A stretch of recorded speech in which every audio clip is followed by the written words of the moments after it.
Peranan pers di Indonesia. Pers memiliki peran yang sangat strategis dalam masyarakat yang demokratis.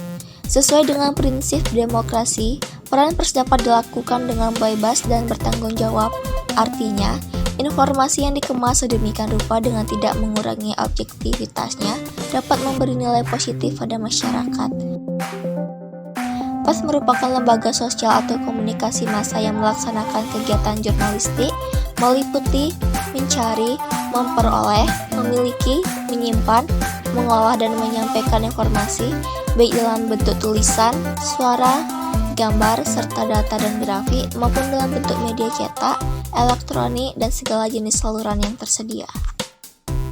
Perkembangan pers di Indonesia secara garis besar, pers di Indonesia dapat dikelompokkan menjadi 3 masa, yaitu masa penjajahan Belanda, masa penjajahan Jepang, dan masa setelah proklamasi.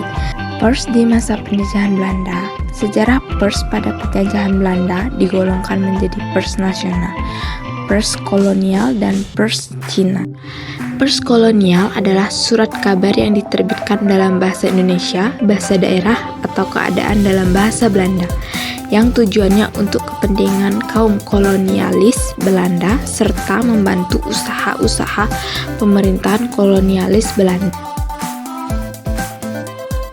Pers nasional adalah surat kabar dan majalah yang diterbitkan untuk bangsa Indonesia dalam bahasa Indonesia atau kadang dalam bahasa Belanda.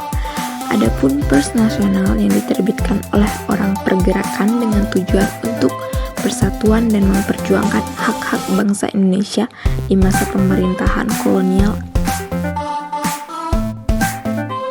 Pers Cina adalah surat kabar dan majalah yang diterbitkan dalam bahasa Mandarin, bahasa Indonesia, dan bahasa Belanda yang ditujukan bagi masyarakat Cina di Indonesia. Pada zaman pendudukan Jepang, pers adalah alat Jepang dengan kabar-kabar serta karangan-karangan yang dimuat hanyalah yang pro-Jepang semata-mata. Dalam majalah-majalah yang terbit di masa Jepang, pernah juga dimuat sajak-sajak Chairil Anwar yang bernadakan pengobaran semangat nasionalisme.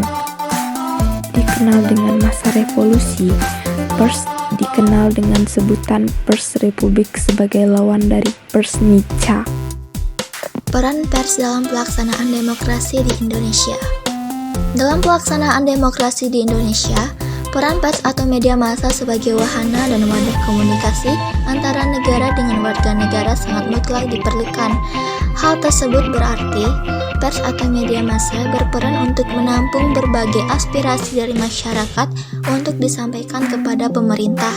Sebaliknya, pemerintah juga dapat menjadikan peran pers atau media massa untuk menyampaikan dan menyebarluaskan berbagai informasi dan kebijakan negara kepada seluruh rakyat.